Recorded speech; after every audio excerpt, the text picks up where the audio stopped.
ওয়া মাহইয়ায়া ওয়া মামাতি লিল্লাহি রাব্বিল আলামিন।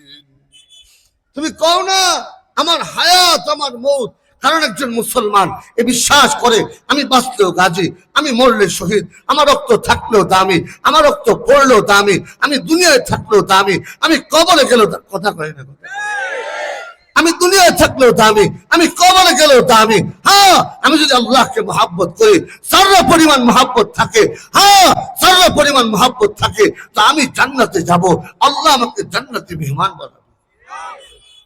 যারা পরিমাণ মহব্বত যার মধ্যে আছে, সে দুনিয়ার কোনো ভালোবাসা রাখতে পারে না। আপনি আমি তো বলি যে আমি আল্লাহকে মহব্বত করি, আমি আল্লাহকে ভালোবাসি না, আমার আপনার মহব্বত বড় দুষ্কর। এই মহব্বতটা শুধু জবানে, ইকরার বিল লিসান, শুধু জবানে বলেছেন, অন্তরে বিশ্বাস নাই। হযরত ঈসা আলাইহিস সালাতু ওয়াস সালাম রওনা করছে কোন রাস্তা দিয়ে, হঠাৎ করে একজন যুবক এসে তারা বলে, এ পয়গম্বর ঈসা, তুমি তো আমার জন্য আল্লাহর দরবারে হাত তোলো। বলে কেন?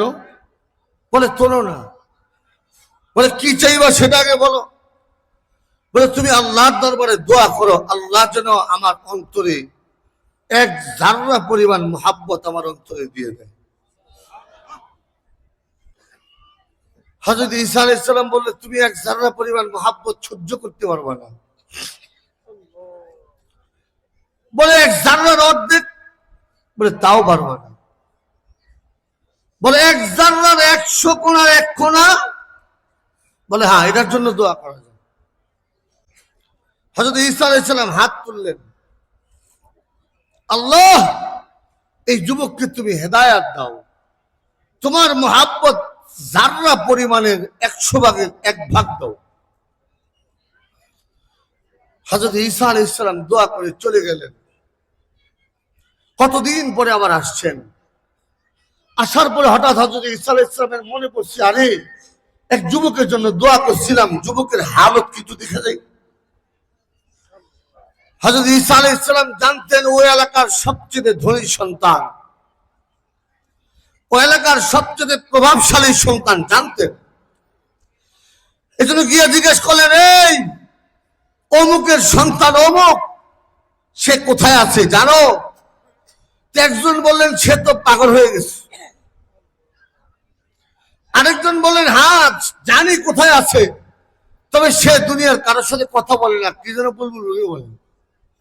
আছে কোথায়? বলে অমুক পাহাড়ের গুহার মধ্যে গেলে তারে পাইবা। হযরত ঈসা আলাইহিস সালাম গেলেন, যাওয়ার পরে তাকে সালাম দিলেন, আসসালামু আলাইকুম আনা ঈসা রূহুল্লাহ। সালাম দেওয়ার পরে কোনো জবাব নাই। আবারও সালাম দিলেন, আসসালামু আলাইকুম আনা ঈসা রূহুল্লাহ। আবারও সালাম দিলেন, আসসালামু আলাইকুম আনা ঈসা রূহুল্লাহ। 3 বার সালাম দেওয়ার পরে যখন পয়গম্বর ঈসা আলাইহিস সালাতু ওয়াস সালাম কষ্ট পাইব, মনে খারাপ লাগবে, তখন জিবরাইল আসছে। আয়েশা হযরত জিবরাইল আলাইহিস সালামকে বলতেছে, জিবরাইল, হযরত জিবরাইল হযরত ঈসা আলাইহিস সালামকে বলে, ও ঈসা, আল্লাহ তাআলা বলছে যার দিলের মধ্যে আল্লাহর জাররা পরিমাণের 100 ভাগের 1 ভাগ মহব্বত আছে, সে দুনিয়ার কাউকে চিনবে না। কন্যা সুবহানাল্লাহ। সে দুনিয়ার কাউকে চিনবে না, দুনিয়ার কারো সালামের জবাব সে দিবে না। তার দিলের মধ্যে শুধু আল্লাহ আছে। সে যতক্ষণ দুনিয়াতে বেঁচে আছে মালিকের সাথে কথা কইতে থাকে। হ্যাঁ দোস্ত, ও যুবক ভাই, আজকে তোমাকে একটা ছোট্ট কথা বলি, শোনো। তুমি তো কোরআনকে মহব্বত করতে পারো না, কোরআন ওয়ালাকে মহব্বত করতে পারো না, অথচ জানো কোরআন ওয়ালার দাম কত? একজন আলেমের দাম কত জানো? হ্যাঁ, রাসূল আরবি বলেন, ফাজলুল আলিমি আলাল আবিদি কাফাদলি আলা আদনাকুম। ও আমার সাহাবীরা শোনো, তোমাদের মধ্যে আমার মর্যাদা যেমন আকাশ সমতুল্য, একজন আলেমের মর্যাদা সাধারণ মানুষের মধ্যে আকাশ সমতুল্য। হ্যাঁ শোনেন, আপনি তো আপনার বাড়িতে আপনার মা মারা গেছে, আপনার বাবা মারা গেছে, এই জন্য একজন আলেমকে দিয়ে দোয়া করান। আজকে থেকে আর দোয়া করার দরকার নাই। কেন 100 টাকা দিবেন, কেন 500 টাকা দিবেন? একজন আলেমের হাত ধরেন, একজন আলেমের হাত ধরেন, বাবার কবরের পাশ দিয়ে ঘুরে আনেন, মার কবরের পাশ দিয়ে ঘুরে আনেন। রাসূল আরবি বলে, কোন হাফেজে কোরআন, কোন আলেমে দিন যদি কোন কবরের পাশ দিয়ে হাইতে দেয়, আল্লাহ ওই কবরের আযাব 40 দিনের জন্য বন্ধ করে দেয়। আর জোরে কন্যা সুবহানাল্লাহ। কোন হাফেজে কোরআন, কোন আলেম যদি কোন কবরের পাশ দিয়ে হাইতে দেয়, আল্লাহ ওই কবরের আযাব 40 দিনের জন্য বন্ধ করে দেয়। রাসূল আরবি বলেন, মা মিন মুতাআল্লিমিন ইখতালিফু ইলা বাবি আলিমিন ইল্লা কাতাবাল্লাহু লাহু বিকুল্লি কদামিন ইবাদাতান সানা। এই শোনো, সারা বছর নফল নামাজ পড়ছো, কবুল হইতেও পারে নাও পারে। সারা বছর জিকির করছে, কবুল হইতেও পারে নাও পারে। সারা বছর মালিককে ডাকছো, কবুল হইতেও পারে নাও পারে।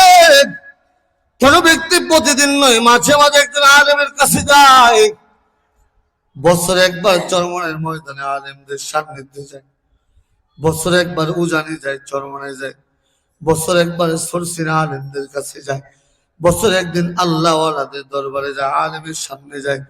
মা মিন মুতাআল্লিমিন ইখতালিফু ইলা বাবি আলিমিন ইল্লা কাতাবাল্লাহু লাহু বিকুল্লি কদামিন ইবাদাতান সানা। এই কোন ব্যক্তি প্রতিদিন নয়, মাঝে মাঝে আলেমের কাছে যায়, মাঝে মাঝে আলেমের দরবারে যায় বসে, মাঝে মাঝে আলেমের সাথে মুসাফা করে। আল্লাহর পয়গম্বর বলেন, শোনো, ওই ব্যক্তির প্রত্যেকটা কদমের বদলায় আল্লাহ 1 বছর করে নফল ইবাদতের নেকি দান করে। কোন ব্যক্তি প্রতিদিন না, মাঝে মাঝে। আপনারা যেমনি সুবহানাল্লাহ কইছেন, এমনি খালি কইলে আরো মাইর খাওয়া লাগবে। আরেকজন মুমিনের জবান আল্লাহর কাছে এত দামি, যখন জবান দিয়ে সুবহানাল্লাহ বলে। আপনারা শুনেছেন জান্নাতে একটা গাছ হয়, এত বড় গাছ, গাছের ছায়া বা গোড়া দ্রুতগামী ঘোড় 500 বছর দৌড়াইলে গাছের এক প্রান্ত থেকে আরেক প্রান্ত পৌঁছতে পারবে না। হাদিসের মধ্যে আসছে, শোনো, হ্যাঁ, কোন ব্যক্তি যখন সুবহানাল্লাহ বলে, তার জবান দিয়ে যে হাওয়াটা বের হয়, আল্লাহ হাওয়াটাকে জান্নাতে একটা পাখি বানায় দেয়, সবুজ পাখি বানায় দেয়। এই পাখিটার কাজ কি? বলে এই পাখিটা সুবহানাল্লাহ বলার কারণে জান্নাতে যে গাছ হয়েছে, ওই গাছের মধ্যে বসে এই সুবহানাল্লাহ বললে বলার জন্য কিয়ামত পর্যন্ত মাগফিরাতের দোয়া করতে থাকে। আরো জোরে কন্যা সুবহানাল্লাহ। এই হাওয়াটার এত দাম। চো সজোদে ইয়ারা কোয়ে মর্দ কাশ, শুদ্ধরা আলম সজোদা ওয়া বিহাস, হামদ তসবি হাত নামানত মরগরা, हम चुनत फामर बादस वाहुआ चूज़द सदत रस्ते सारो ज़कात कश्ताए दस ताव तरफ नखलो नबात आब सबरत आब जोए खल्द शोद जोए शेरे खल्द मखरत दस्तदूद। কোন মুমিন যখন আল্লাহর কুদরতি কদমে সিজদা লাগায়, সুবহানা রাব্বিয়াল আলা বলে, আল্লাহ তাআলা মুমিনের প্রত্যেকটা সিজদার বদলায় জান্নাতে একটা করে বালাখানা বানায়। মা মিন মুতাআল্লিমিন ইখতালিফু ইলা বাবি আলিমিন ইল্লা কাতাবাল্লাহু লাহু বিকুল্লি কদমিন ইবাদাতান সানা ওয়া বানা লাহু বিকুল্লি কদমিন মাদিনাতান ফিল জান্নাত। ওই বান্দার জন্য আল্লাহ জান্নাতে প্রত্যেকটা কদম দিয়ে যে যায়, আলেমের কাছে প্রতিদিন না, মাঝে মাঝে কদম দিয়ে যে যতটা কদম দিয়ে যায়, প্রত্যেকটা কদমের বদলায় আল্লাহ জান্নাতে একটা করে বালাখানা বানায়। এখন আপনাদের প্রশ্ন হইতে পারে, হুজুর,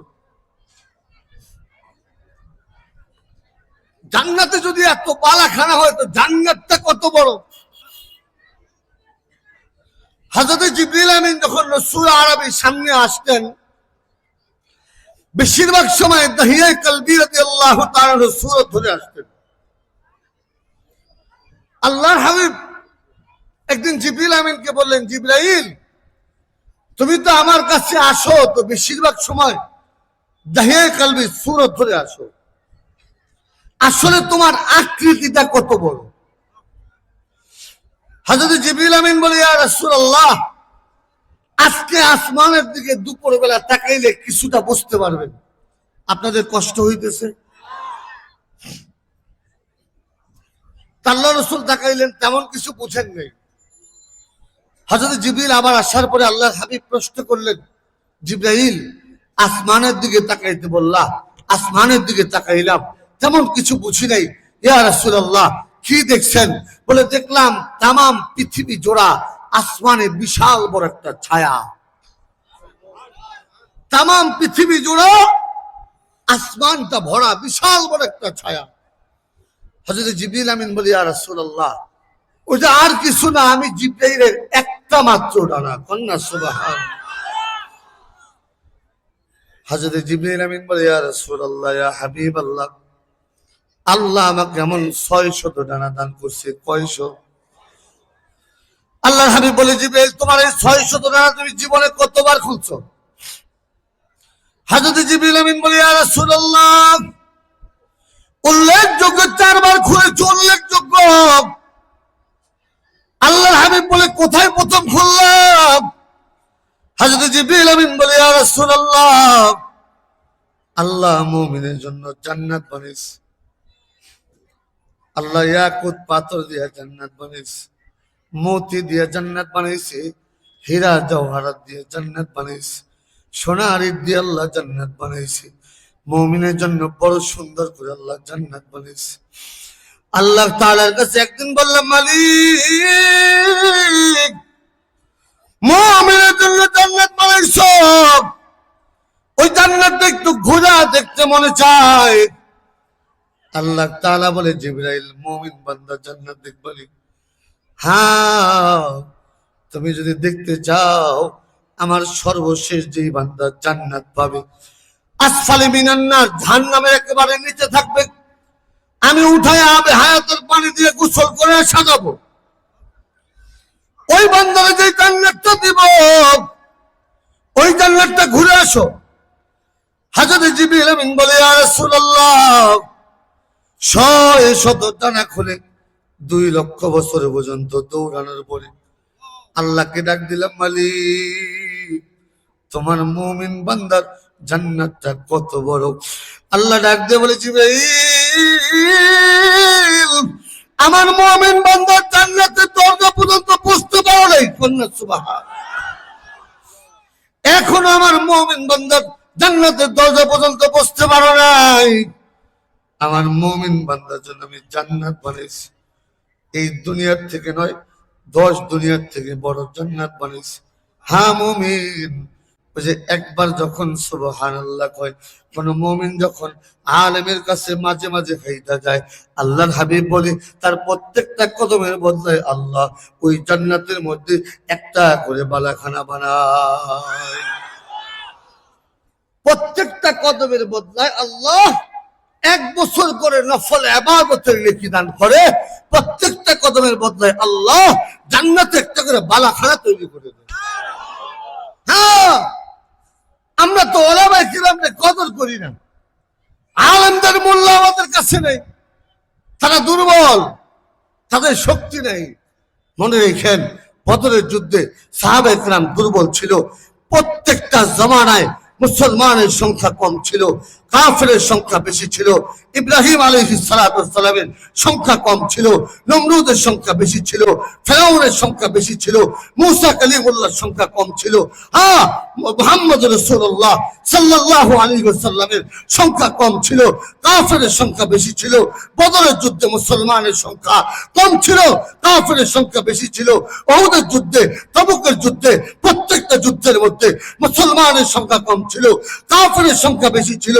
কিন্তু মুসলমান আল্লাহকে মহব্বত করত, তাদের বিশ্বাস ছিল ইন্নাল্লাহ মা'ানা, নিশ্চয় আল্লাহ আমাদের সাথে আছে, নিশ্চয় আল্লাহ আমাদের সাথে আছে।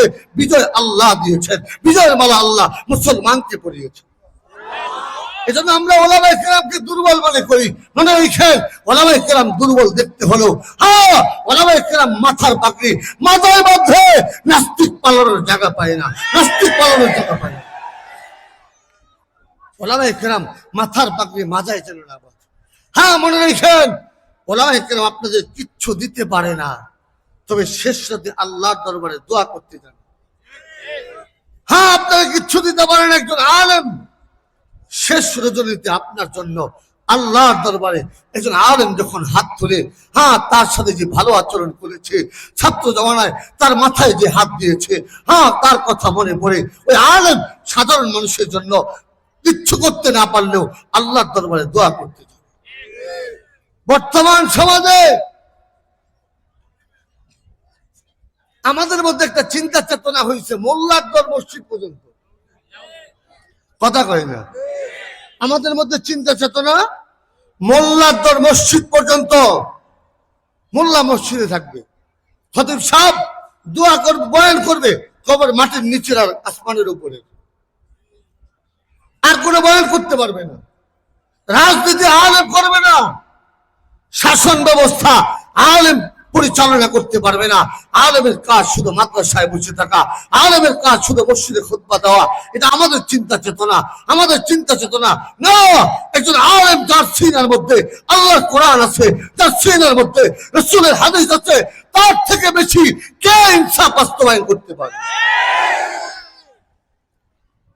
আমরা বর্তমান সমাজে আমরা মনে করি আলেম রাজনীতি করবে কেন? রাজনীতি রাসূল আরবি করেছেন কিনা, সাহাবায়ে কেরাম করেছেন কিনা, তাবেঈন করেছেন কিনা, খোলাফায়ে রাশিদিন সাহাবায়ে কেরাম ছিল কিনা? যদি রাসূল আরবি হ্যাঁ বিচারকের আসনে বিচারপতি ছিলেন, মিম্বারের আসনে খুতবা, মসজিদের খুতবার মিম্বারে খতিব ছিলেন, রাষ্ট্র পরিচালনার জায়গায় রাষ্ট্রনায়ক ছিলেন, যুদ্ধের ময়দানে সেনানায়ক ছিলেন, একজন আলেম রাসূলের সেই ওয়ারিস হয়ে একজন আলেম ঠিক তদ্রূপ বিচারপতির আসনে বিচারক হওয়ার যোগ্যতা রাখেন, সেনা যুদ্ধের ময়দানে সেনানায়ক হওয়ার যোগ্যতা রাখেন। বর্তমান সমাজে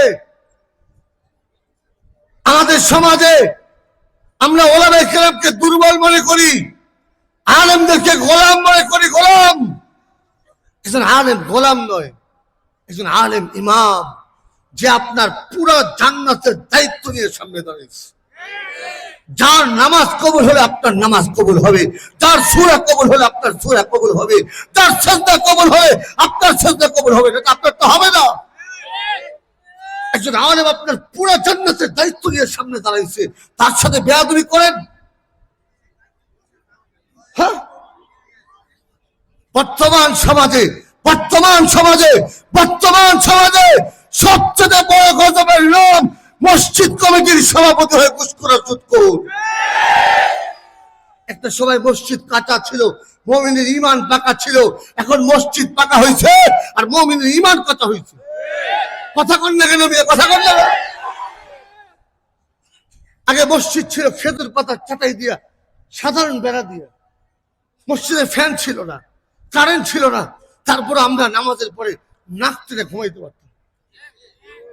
আর এখন মসজিদ টাইল হয়েছে, টাইলস, এসি, দামি ফ্যান, মসজিদের নামাজের জামাত শেষ আর নামাজ পড়া যায় না, আর ঢোকা যায় না, মসজিদে শান্তি লাগে না।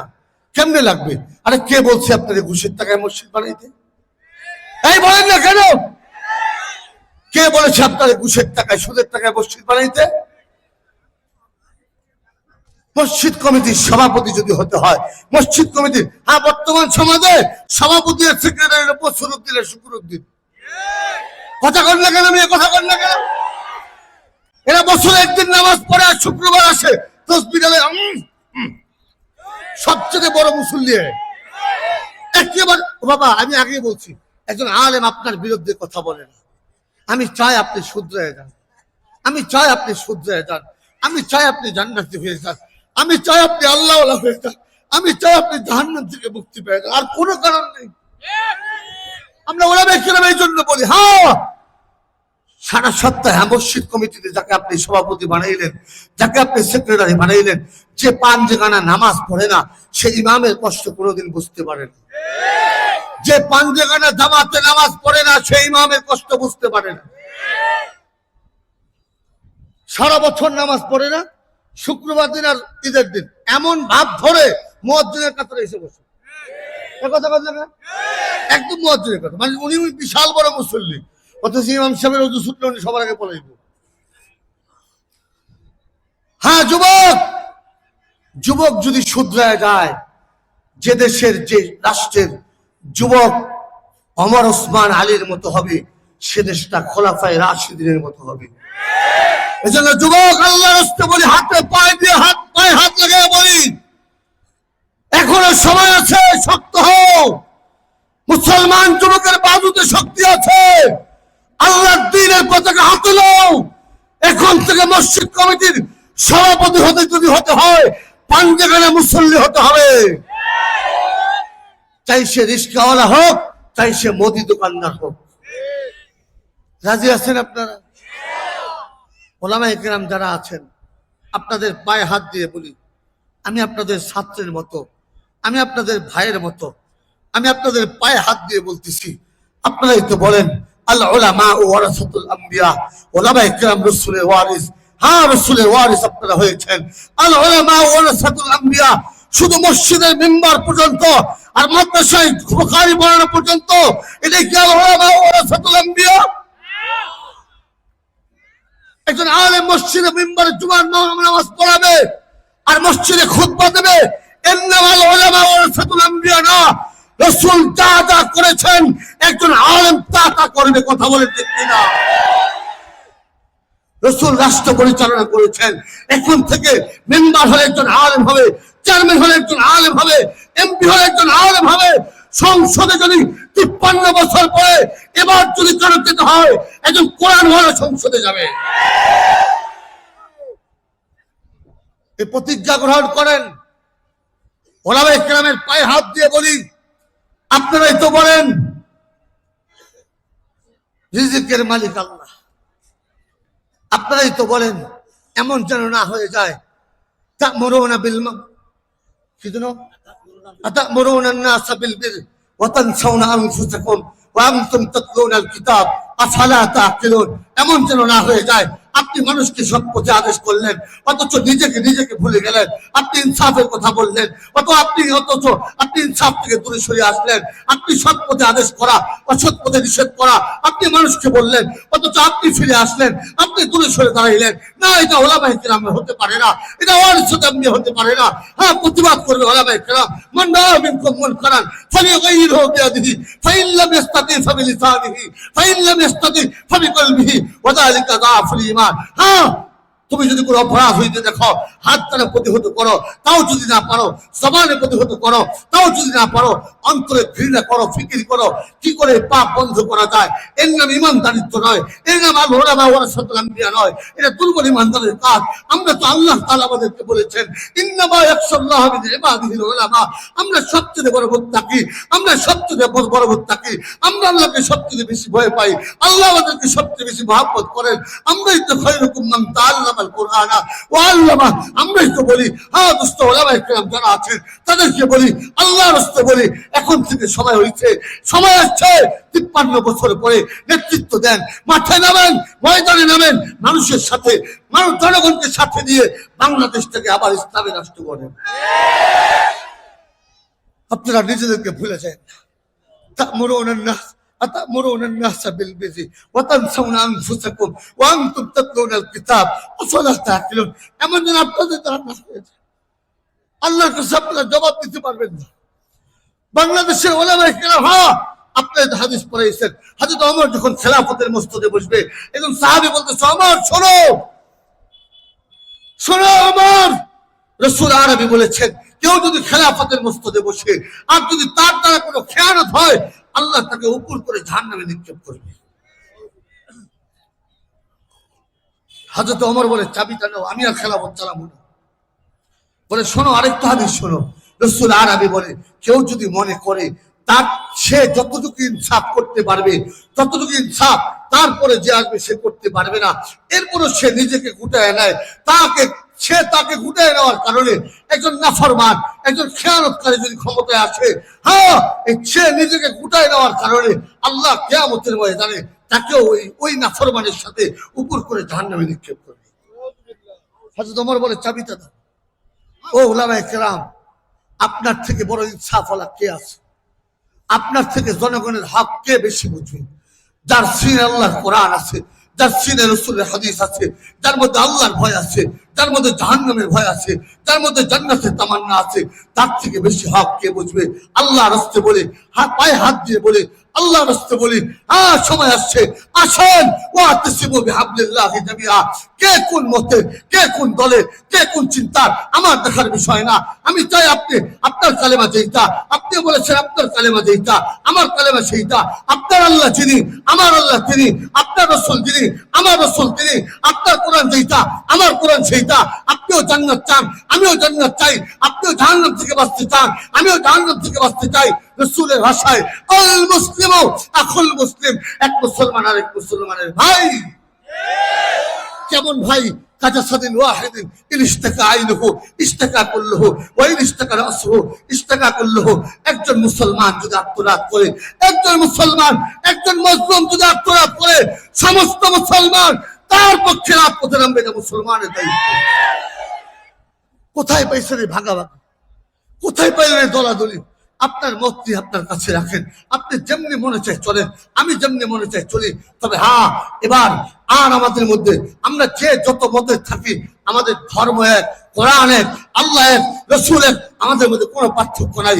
আমরা ভাই ভাই, আমাদের বাক্স হলে একটাই হবে, মুসলমান ভোট দিলে একটা বাক্সই দিবে।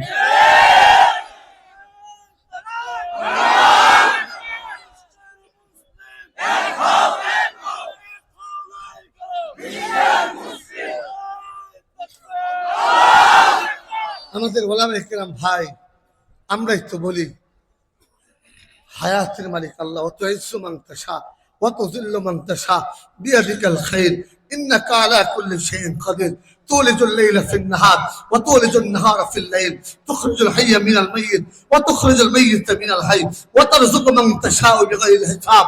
আপনারাই তো বলেন, হ্যাঁ, আমার হায়াত যতক্ষণ আছে আমি মরবো না। আল্লাহ যদি আমাকে বাঁচাইতে চায় আমি মরবো না। আল্লাহ যদি আমাকে মারতে চায় কেউ আমাকে বাঁচাইতে পারে না। আমাকে যদি আল্লাহ বাঁচাইতে চায় হাজারো বুলেটের মধ্যে বাঁচাইতে পারে।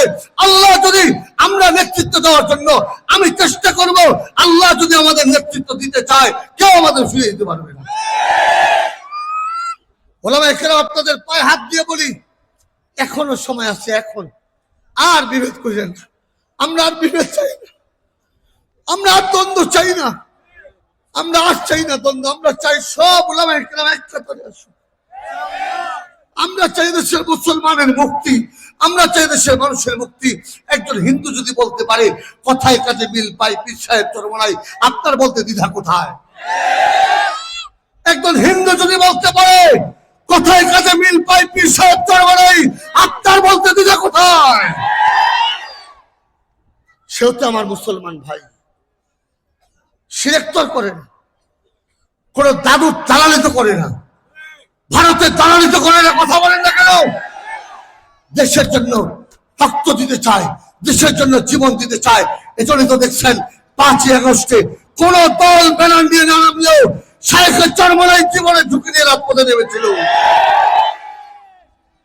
যদি তখন ওই নমরুদ থেকে যাইতো, আমি নমরুদ কেন বলি জানেন? ওই নমরুদের আগুনের কুণ্ডলী ছিল, এই নমরুদের আয়না ঘর ছিল।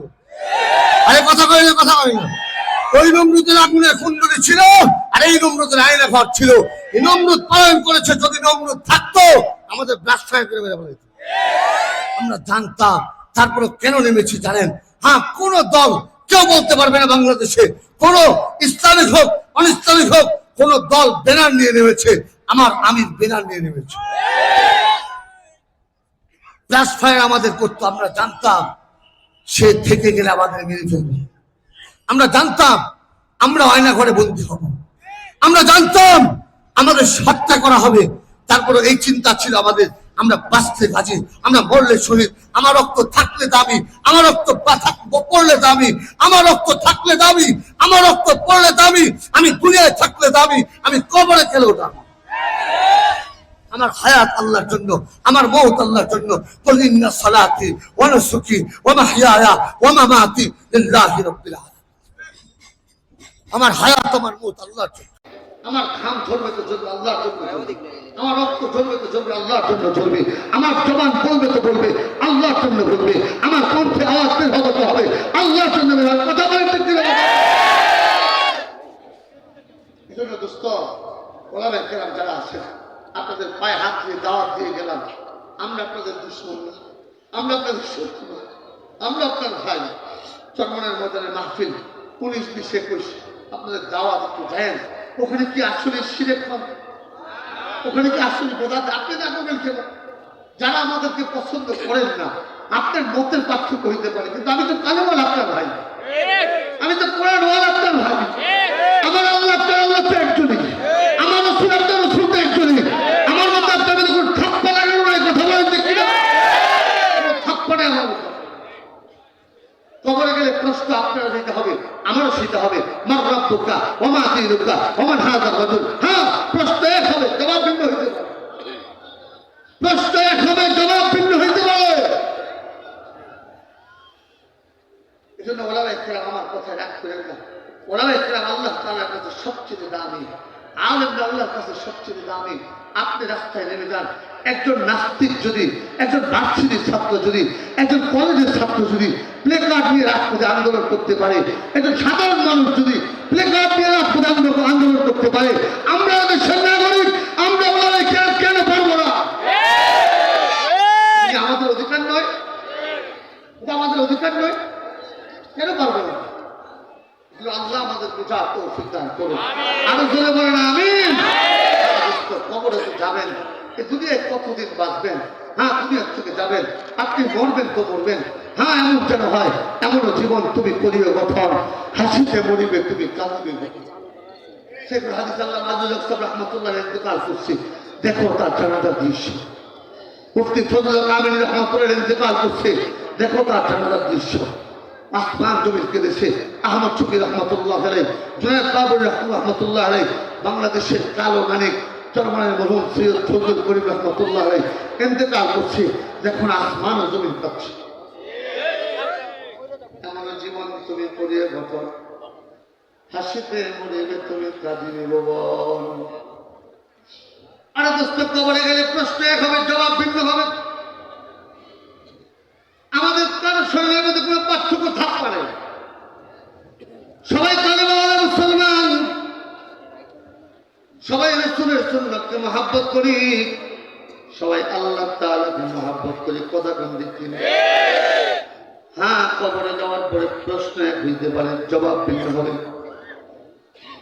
যদি কোনো মুমিন ইন্তেকাল করে, কোনো মুমিনের রূহ বের হয়,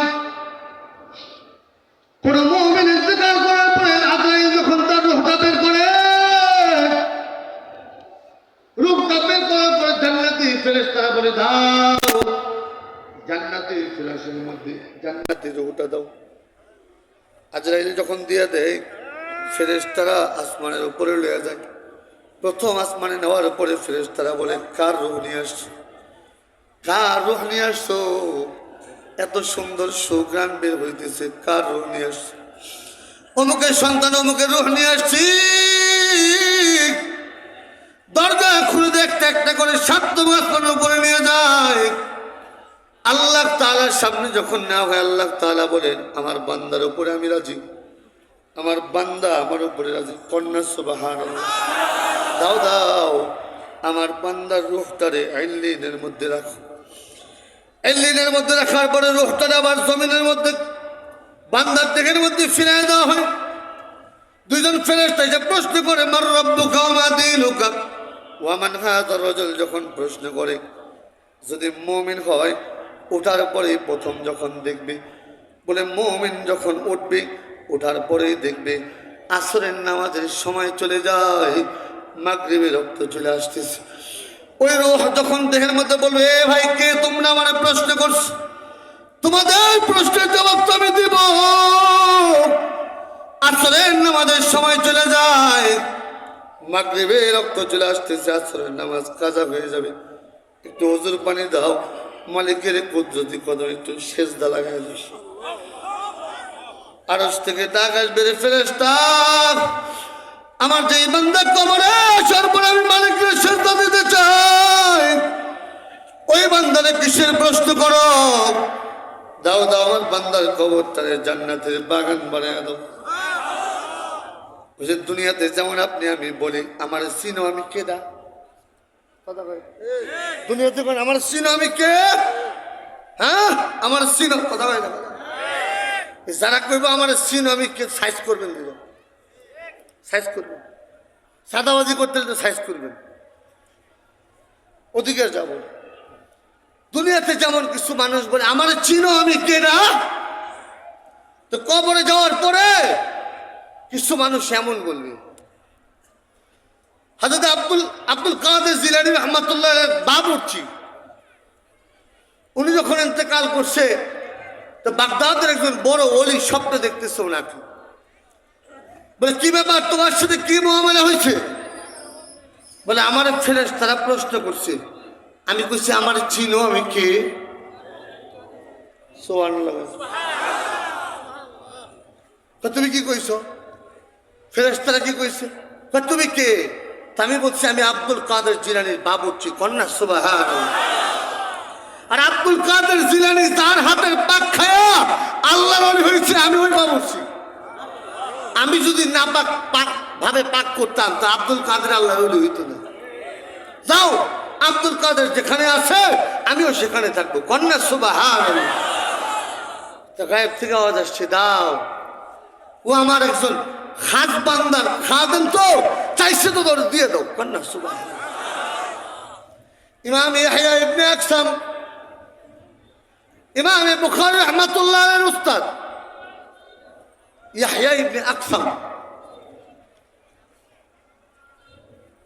ওনাকে যখন কবরে রাখা হয়েছেন, কবরে রাখার পর ওনারে প্রশ্ন করছে মার রব্বুকা ওয়া মা দীনুকা। উনি ফেরেশতাদের দিকে তাকায় রয়েছে, কোনো জবাব দেয় না। ফেরেশতারা বলে ইয়াহইয়া, এ ইয়াহইয়া জবাব দাও না কেন? ইমাম ইয়াহইয়া ইবনে আকসাম বলে আমি একটা হাদিস পড়েছি, কোন সাদা দাড়িওয়ালা জাকিরিন যদি আল্লাহর কবরে আসে, কোন সাদা দাড়িওয়ালা জাকিরিন যদি আল্লাহর কবরে আসে, ওই কবরবাসীকে প্রশ্ন করা হবে না। আর যদি প্রশ্ন করা হয় আল্লাহ কুদরতিভাবে জবাব দিয়ে দিবি। আমি চিন্তা করতেছি আমি কি হাদিসটা ভুল পড়াইলাম, আমি কি হাদিসটা ভুল পড়াইলাম? হাদিস যদি ভুল পড়াই তো আমি জাহান্নামী হয়ে যাব। গায়েব থেকে আওয়াজ আসছে, ইয়াহইয়া তুমি হাদিসটা ভুল পড়াও নাই। হযরত ইয়াহইয়া ইবনে আকসাম বলে আমি যখন ইন্তেকাল করি তখন আমি হাদিসের দরজ দিতেছি। এই ফেরেশতা আমার যখন রূহ কবজ হয় তখন আমি হাদিসের দরজ দিতেছি। এই যে দেখো আমার দাড়ি সাদা, একটাও কারণ নেই, কন্যা। সুবহানাল্লাহ। আমার দাড়ি সাদা, একটাও তো কালো নাই, হাদিসটাকে ভুল পড়াইলাম। গায়ের থেকে আওয়াজ আসছে, ইয়াহইয়া হাদিসটা ভুল পড়াও নাই, দেখলাম তোমার হাদিসটা মনে আছে। যাও যাও, হাদিসটা যখন মনে আছে, সাদা দাড়িওয়ালা তুমি আমার বান্দা, তোমার প্রশ্নের জবাব আমি আল্লাহ কুদরতিভাবে দিয়ে দিলাম।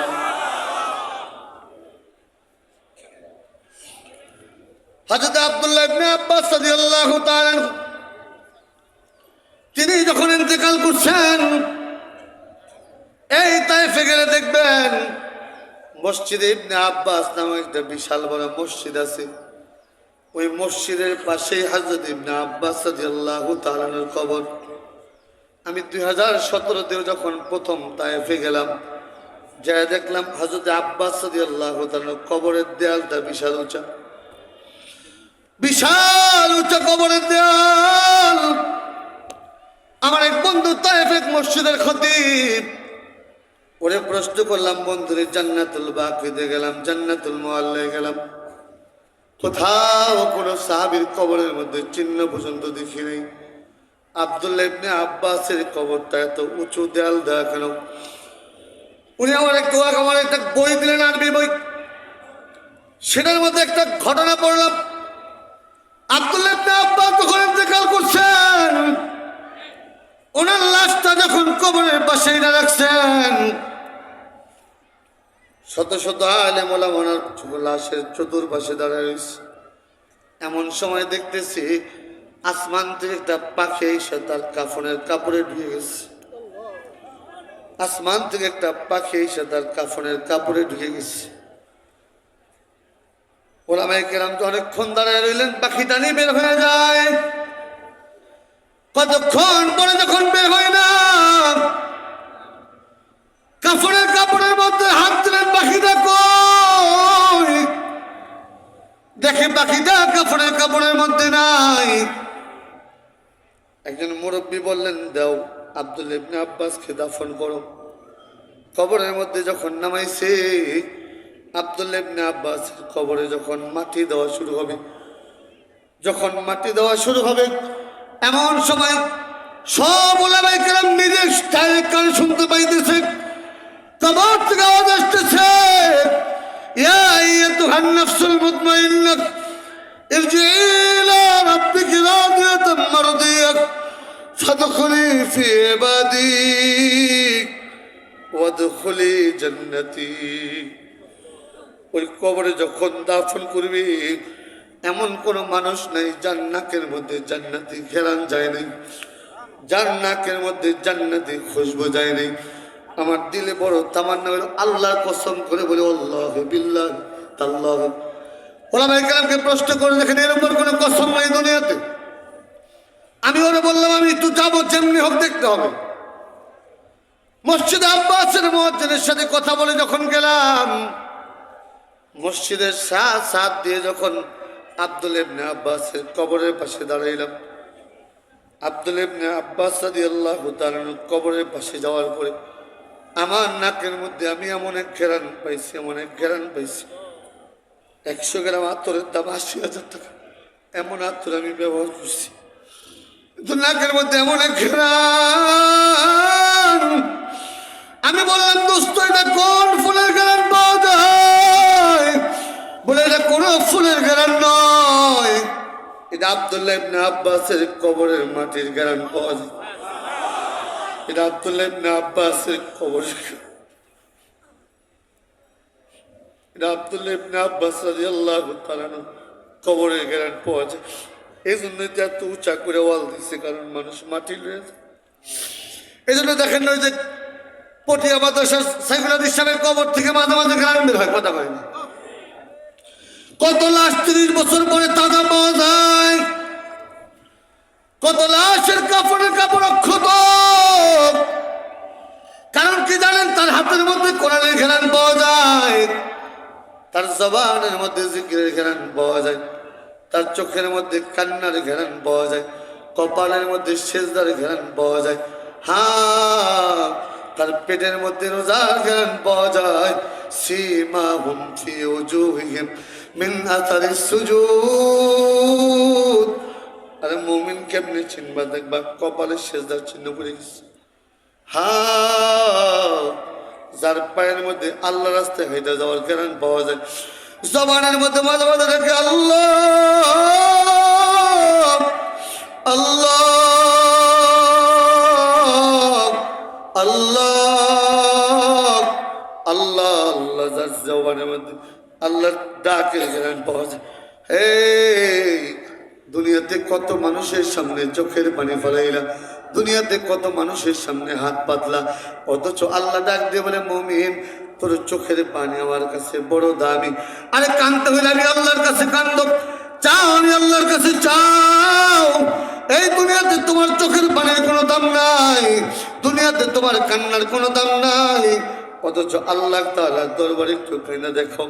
আল্লাহ তাআলা দুনিয়াতে যেমন মা সন্তানের চোখের পানি সহ্য করতে পারে না, আল্লাহ তাআলা মুমিন বান্দার চোখের পানি সইতে পারে না।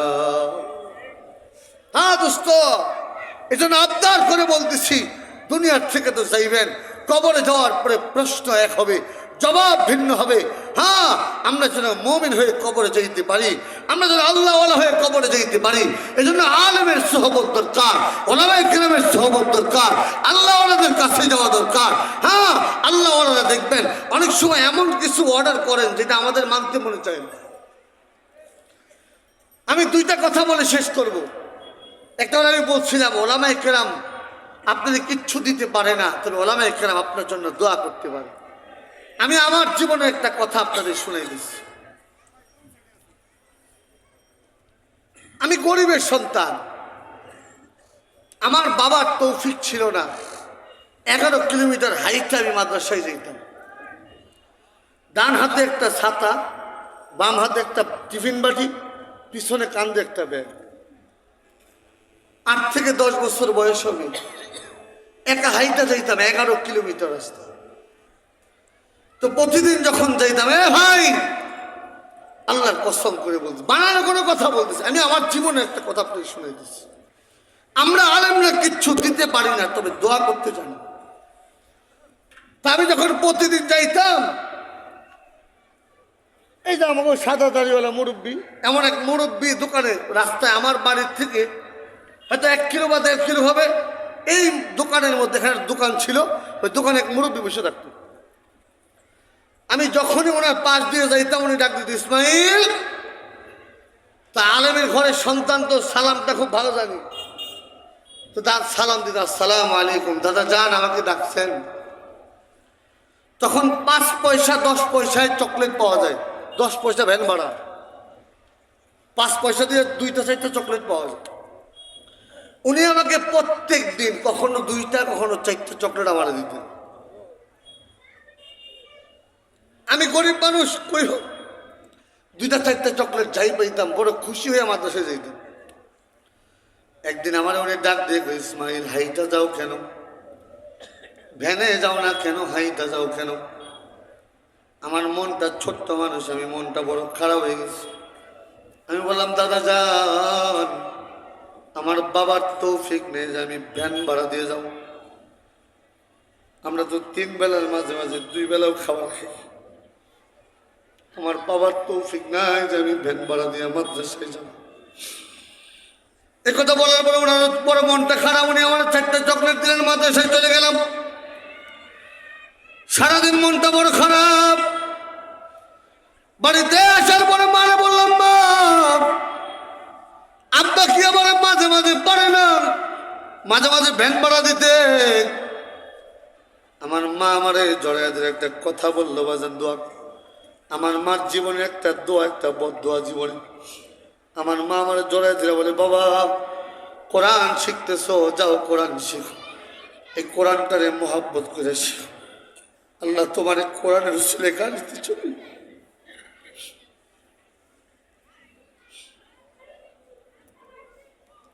আল্লাহ তোমার কোরআনের উসুলে গাড়িতে চলাইব।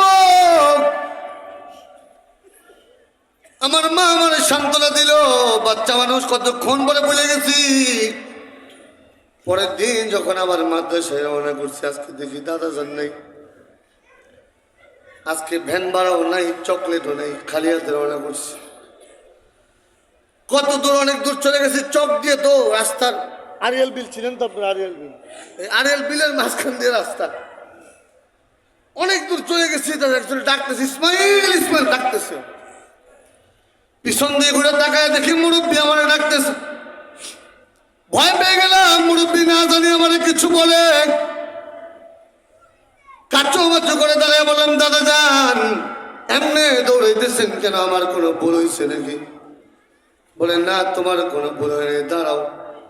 সামনে এসে আমার মাথার মধ্যে হাত দিস, ডান হাতটা পকেটে ঢুকে আমার 4টা চকলেট বাই করে দিচ্ছে। আমি হাসি দিয়ে বললাম, চকলেট দেওয়ার জন্য এত কষ্ট করে এত দূর আসছেন? উনি আমার কিচ্ছু না বলে বাম পকেটে হাত দিলেন। ওই সময় লম্বা বড় বড় 100 টাকার নোট পাওয়া যায়। আমার 100 টাকার একটা নোট বের করে হাতে দিয়ে বললেন, ইসমাইল এই টাকাটা তুমি তোমার বাবারও দিবা না, এই টাকাটা তুমি তোমার মারও দিবা না, এই টাকাটা তুমি নিজে খাইবা না। আমি বললাম, দাদা জান তাহলে কেন দিচ্ছেন? আমি আমার বাবারও দিব না, আমি আমার মারও দিব না, আমি নিজেও খাবো না। উনি আমার বলেন, ইসমাইল এই টাকাটা দিয়ে যেই কয়েকদিন বড় ভ্যান ভাড়া দিয়ে মাদ্রাসায় যাইবার আসবা, মাদ্রাসায় ভ্যান ভাড়া দিয়ে যাইবা আসবা এই টাকা দিয়ে, এই জন্য তোমার ভ্যান ভাড়া হিসেবে আমি টাকাটা দিলাম। আমার সাধ্যে যতটুকু ছিল আমি পুরাটা তোমার দিয়ে দিছি। আমি ওনার দিকে তাকায় বললাম, দাদা যান, আপনি তো আমার ভ্যান ভাড়া দিলেন, আমি আপনার কি দেব? উনি আমার মাথায় হাত দিয়ে বললো, আমার কিছু দেওয়া লাগবে না, তবে শুনছি পৌঁছাতে পুলের সামনে আটকা পড়ে গেলে আলেমরা নাকি হাত ধরে পার করে দিব। আমি যদি পৌঁছাতে পোলের সামনে আটকা পড়ে যাই, আমার হাতটা ধরে একটু পার করে দিব।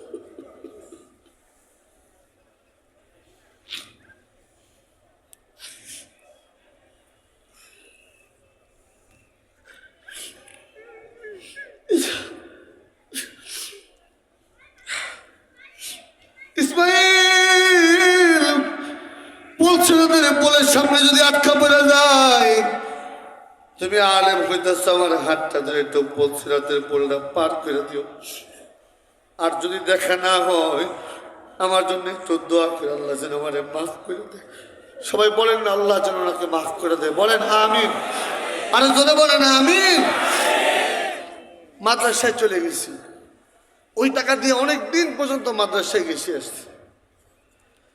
এরপরে আমি আর ওনার কথা, যতদিন ভ্যান ভাড়া দিয়ে গেছি ততদিন তো মনে ছিল, এরপরে তো ভুলে গেছি।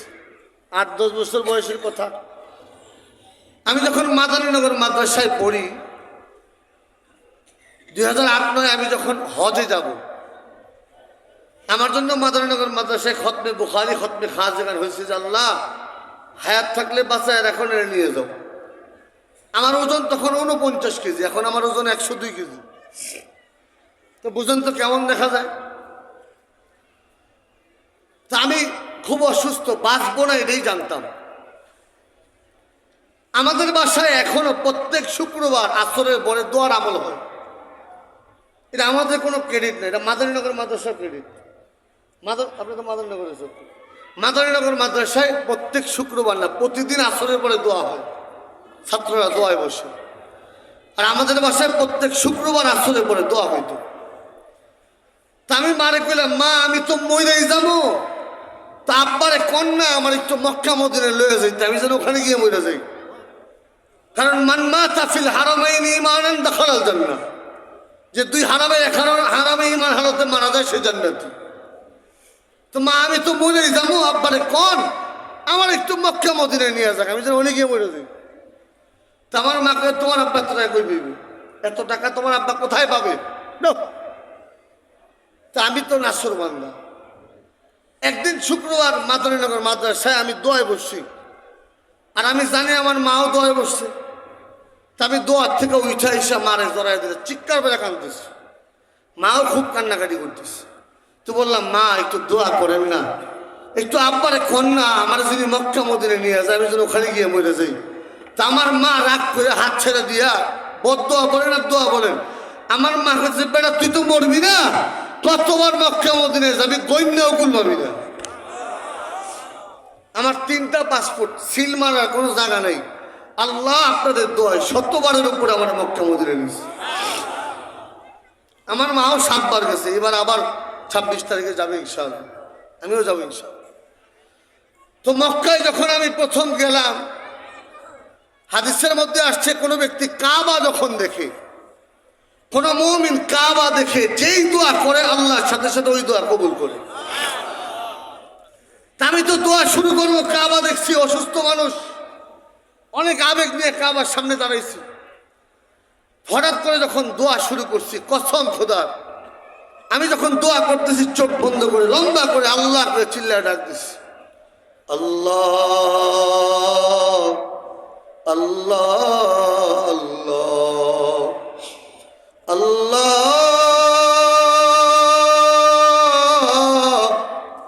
আল্লাহ আল্লাহ করে যখন চিল্লায় ডাকতেছি, এমন সময় আমার চেহারার সামনে কে যেন মুরব্বীর চেহারাটা তুলে ধরছে। আমি আমার নিজের জন্য দোয়া করবো কি, আমি দোয়া করতেছি, আল্লাহ যে মানুষটা নিজের 100 টাকা জমানো টাকা দিয়ে আমার ভ্যান ভাড়া দিছিল, ওই মানুষটার আমি চিনিও না, জানিও না কোথায় কেমন আছে। আল্লাহ ওনার কবরটারে তুমি জান্নাতের বাগান বানায় দিও। আল্লাহ পোল সেরাতের পোল যদি পার হইতে পারি, আল্লাহ ওনারে আমাদের সাথে পার করে। মান করাল কোরআন ফাস্তাযকারাহু ফাহাল্লা হালালাহু ওয়া হারামা হারামাহু আদখালাহু আল্লাহুল জান্নাত ওয়া শাফাহু ফি আশরাতিন মিন আহলি বাইতিহি কুল্লুহুম ক্বাদ ওয়াজাবাত লাহুন নার। যে কোরআন পড়ে, যে কোরআন পড়ায়, হালাল খায়, হারাম থেকে বাঁচে, ওই ব্যক্তি জান্নাতে তো যাবে, বরং যেমন 10টা পরিবার বা 10টা বংশ নিয়ে যাবে। যেই 10টা বংশের উপরে জাহান্নাম ওয়াজিব হয়ে গেছিল, কন্যা সুবহানাল্লাহ। আরে দোস্ত, এজন্য খবরদার ওলামায়ে কেরামের থেকে যেন দূরে সরে না যান, আলেমদের সোহবত থেকে যেন দূরে সরে না যান। প্রতিদিন না পারেন মাঝে মাঝে আলেমদের সামনে যাবেন। সোহবতে সালেহ তোরা সালেহ কোনান, সোহবতে দালেহ তোরা দালেহ কোনান। এক জমানা সোহবতে বা আউলিয়া, বেহতর সদ সালে তাআত বেরিয়া। একজন আলেমের কাছে প্রতিদিন দরকার নেই, মাঝে মাঝে যাইয়েন। মনে রেখেন, হ্যাঁ, আতরের দোকানে আতর প্রতিদিন লাগাইতে হয় না, একদিন লাগাইলে 2-3 দিন ঘেরান থাকে। আলেমের কাছে মাঝে মাঝে যাবেন। হ্যাঁ, ওই আলেম যে আল্লাহর কোরআন পড়ে, যে আলেম আল্লাহর কোরআন পড়ায়, ওই আলেম আল্লাহর কাছে দামি। আপনি যদি তার পাশে মাঝে মাঝে যাইতে পারেন, আপনিও আল্লাহর কাছে দামি। আল্লাহ আমাদের সবাইকে তৌফিক দান করে বলেন আমিন। হ্যাঁ দোস্ত, দুনিয়াটা কিন্তু ধোঁকা। যাই কিছু দেখেন না কেন, যে যত সান্ত্বনাই দেখ না কেন, এই দুনিয়াটা ধোঁকা আর ধোঁকা। এহা বদলা ওয়ফা কবি ওয়ফাই কে সিওয়া ক্যা है, कभी दुख है कभी सुख है, अभी क्या था अभी क्या है, मोहब्बत कर के भी देखा, मोहब्बत में भी धोखा है, यहाँ बदला वफा कभी वफाई के सिवा क्या है। এই দুনিয়াটা শুধু ধোঁকা আর ধোঁকা।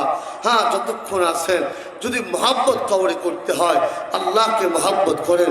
কাউকে যদি ডাকতে হয়, আল্লাহকে ডাকেন। হ্যাঁ, আপনার জবানে যেন জিকিরের ঘেরান পাওয়া যায়, চোখে যেন কান্নার ঘেরান পাওয়া যায়। হ্যাঁ যুবক শোনো, যখন কোনো মানুষের চোখ দিয়ে পানি বের হয়, হ্যাঁ কোনো বান্দা, কোনো যুবক ভাই সারাদিন গুনার কাজ করছে, সারাদিন নাফরমানি করছে, রাত্রেবেলা কানের মধ্যে হেডফোন লাগাইয়া, হ্যাঁ স্ক্রিন টাচ মোবাইলের মধ্যে গান বাজনা শুনতেছে। ও যুবক ভাই, আমি তোমার হাতে হাত পায়ে হাত দিয়ে বলি, তোমাকে আল্লাহর রাস্তায় বলি, একটা দিন কান থেকে হেডফোনটা নামাও, হ্যাঁ মোবাইলটা বন্ধ করো, একটু ওযু করে 4টা সিজদা মালিকের কুদরতি কদমে দাও, একটু ডাক দাও, আল্লাহ সারাদিন তোমার নাফরমানি করছি, আয় মালিক আমি তোমারে ডাকতে পারি নাই, তোমার নাফরমানি করছি, আল্লাহ হঠাৎ মনে পড়ছে, আমারে মাফ করে দাও, আল্লাহ আমারে মাফ করে দাও, আল্লাহ আমারে মাফ করে দাও। যখন কোনো যুবকের চোখ দিয়ে পানি বের হয়, আল্লাহ ডাক দিয়ে বলে, এরে ফেরেশতা ধর, আমার এই যুবক বান্দার চোখের পানি ধর। জানালাম আমি আল্লাহ জাহান্নাম নিবানোর মতো কোনো পানি বানাই নেই, একমাত্র মুমিনের চোখের পানি আমি আল্লাহ জাহান্নাম নিবাইয়া দিতে পারি। আরো জোরে কন্যা সুবহানাল্লাহ, আরো জোরে চিল্লায় বলেন সুবহানাল্লাহ। হ্যাঁ যুবক ভাই, এই জন্য দুনিয়াতে কতক্ষণ থাকবেন, দুনিয়াতে কয়দিন আছেন? আপনার মতো আমার মতো কত যুবক ঢাকা মেডিকেলের মর্গে পড়ে আছে। এ ভাই, আপনি কাফনের কাপড়ের গ্যারান্টি কই পাইলেন? আপনি মাটি পাইবেন গ্যারান্টি কই পাইলেন? আপনি কবর পাবেন গ্যারান্টি কই পাইলেন? না, আপনার কাফনের কাপড়ের গ্যারান্টি নেই, আপনার কবরের গ্যারান্টি নেই, আপনি মাটি পাবেন গ্যারান্টি নেই।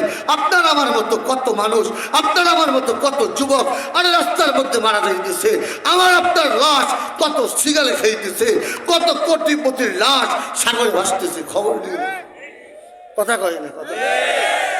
এই জন্য আপনিও মরবেন, আমিও মরবো। খবরদার, মরার আগে যেন আল্লাহকে মহাব্বত করে যেতে পারি। আমাদের মধ্যে যেন আল্লাহর মহাব্বত জাররা পরিমাণ, 100 জাররাকে যদি 100 টুকরা করা হয়, ওই 100 ভাগের 1 ভাগ মহাব্বত যেন আল্লাহ আমাদেরকে দিয়ে দেয়।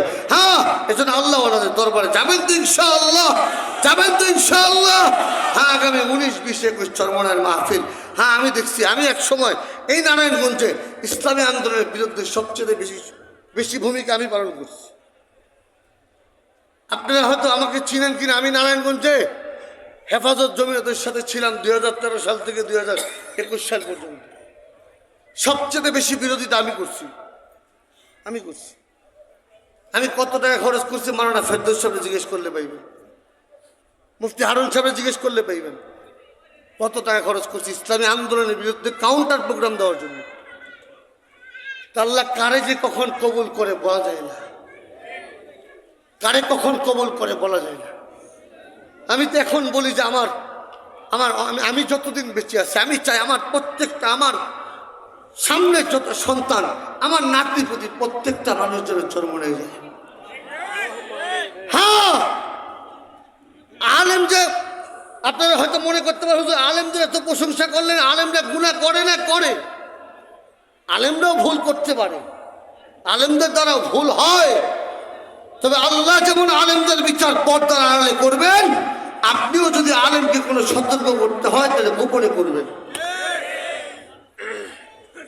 আর ওলামায়ে কেরাম ভুল করে, আমরাও ভুল করেছিলাম। হ্যাঁ, চরমনায় গিয়েছি, ওখানে শিরক হয় কিনা, বেদাত হয় কিনা দাওয়াত দিয়ে গেলাম, দেখাইছেন হয়টা কি। আর চরমনায় ময়দানে মানুষ করেটা কি? বহু সুদখোর, ঘুষখোর, মদখোর, গাঁজাখোর আল্লাহর ওলি হয়ে গেছে। বহুত দেখছি আমি এই 4 বছরে। আমার থেকে বেশি রুদ্ধদ্বার বৈঠকে আমাকে আমার ভাইরা জিজ্ঞেস করেন। আলহামদুলিল্লাহ, শায়েখ পীর সবচেয়ে কাছে যদি বসতে পারি, আমি তাদের মধ্যে 10 জন বসলে একজন আমি আমার বর্তমান পীর যে ইখলাস দেখছি, আল্লাহর কসম, ওয়াল্লাহি বিল্লাহি তাআলাহি, এমন ইখলাস আমি অন্য কোনো ওলামায়ে কেরামের মধ্যে আজ পর্যন্ত দেখি নাই। আপনি বলতে পারেন আপনি ওনার মুরিদ হয়ে গেছেন এই জন্য। না, আমি অনেক আলেম, সবারই ইখলাস আছে, সমস্ত আলেম আল্লাহওয়ালা, কিন্তু ওনার যে ইখলাস, এমন সময় ইখলাস, এমন সময় আল্লাহর উপর ভরসা করেছেন যখন পুরো রাষ্ট্র ওনার দিকে তাকায় আছে। এজন্য দোস্ত, আল্লাহওয়ালাদের মজমা একটু মাঝে মাঝে যায়েন, দেখেন তো হয়টা কি। হ্যাঁ, যেখানে গেলে মানুষের মুখে দাঁড়িয়ে উঠে, তাহলে চরমনের মুরিদরা ভুল করে না, করতেই পারে, সে তো আল্লাহর ওলি হয়ে যায় নাই, গুনার থেকে বাঁচার চেষ্টা করতেছে, দাঁড়িয়ে রাখছে, নবীর সুন্নতে মহাব্বত করছে। ওই যে আব্দুল্লাহ ইবনে মুবারক রহমাতুল্লাহ আলাইহি, জাফর তৈয়ব রহমাতুল্লাহ, দুজন রওনা করছে রাস্তা দিয়ে।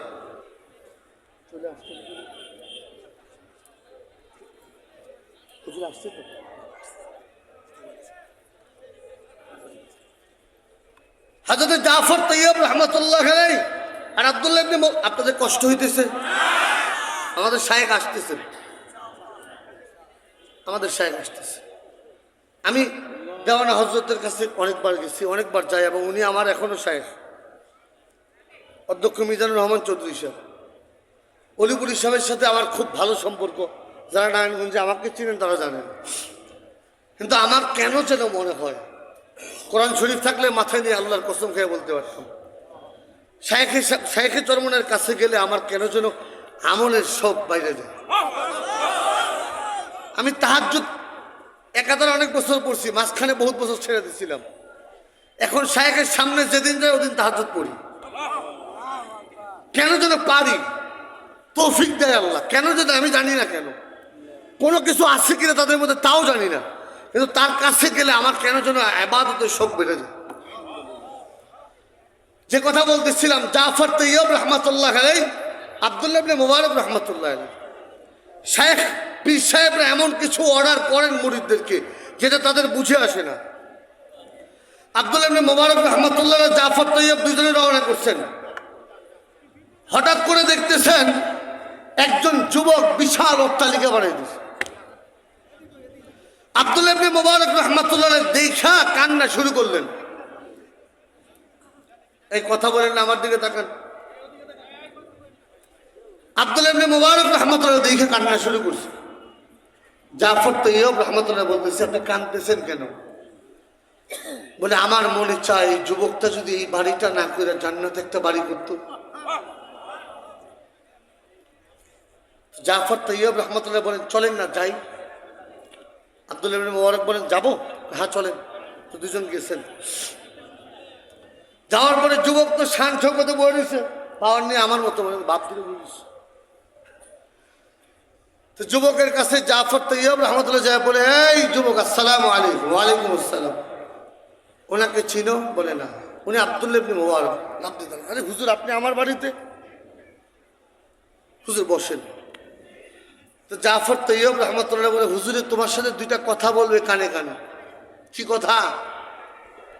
আব্দুল্লাহ ইবনে মুবারক রহমতুল্লাহ বলে, যুবক ভাই, তুমি যদি আমার এই বাড়ির টাকাগুলো আল্লাহ রাস্তায় দান করার অনুমতি দিয়ে দিতা, আমি তোমার জান্নাতে একটা বাড়ি লিখে দিতাম। তুমি যদি আমারে এই বাড়ি করবা, সেই টাকাগুলো, কতজন চাকর আছে? করে 200। চাকরানি কত? করে 150। এত চাকর চাকরানি আছে, তুমি যদি আমারে এই টাকাগুলো, এই অর্থগুলি দিয়ে দিতে আল্লাহ রাস্তায় দেওয়ার জন্য, আমি তোমার 1000 গোলাম, 1000 বান্দি, 1000 হুর, 1000 গেলমানের ওয়াদা করে একটা জান্নাতে বাড়ি লিখে দিতাম। যুবক বলে, আমার একটু সময় দেন। আমার গলাটা ভাঙা, তারপর ছিলে কইতেছি, আমার একটু সময় দেন। যুবক বাড়িতে রাত্রেবেলা কাজ বাজ সব বন্ধ করে দিয়া রাত্রেবেলা নামাজে দাঁড়িয়েছে। হঠাৎ করে যুবকের কেন যেন মনে হয়েছে যে আমার তো এই বাড়ির থেকে জান্নাতের বাড়ি বেশি দরকার। ওনার দিল তৈরি হয়ে গেছে। সকালবেলা আব্দুল্লাহ ইবনে মুবারক, জাফর তৈয়ব দুজনে আসছেন। আসার পরে আব্দুল্লাহ ইবনে মুবারক বলেন, তোমার দিলে কি বলে? বলে, আমার দিল তো এতদিন বলছে আমি বাড়িটা বানাবোই, কিন্তু আপনি যখন আসছেন তখন থেকে আমার দিল বলতেছে আমি জান্নাতে বাড়িটা বানাবো।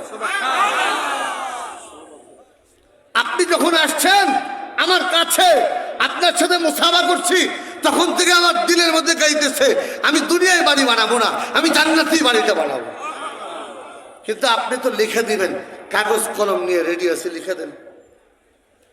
আব্দুল্লাহ ইবনে মুবারক লিখতেছে যে আল্লাহ তাআলার পক্ষ থেকে আল্লাহর গোলাম আব্দুল্লাহ ইবনে মুবারক লিখতেছেন, এই বাড়ির সমস্ত অর্থ এই যুবক যদি আল্লাহর রাস্তায় দান করে দেয়, আমি ওয়াদা করলাম ইনশাআল্লাহ আল্লাহ তাকে জান্নাতে এর থেকে বড় একটা বাড়ির মালিকানা দিবেন। ওই যুবকটা কাপড়টা, ওই কাগজটা নিয়ে ওনার একজন গোলাম রেখে সবাইকে বিদায় করে দিলেন।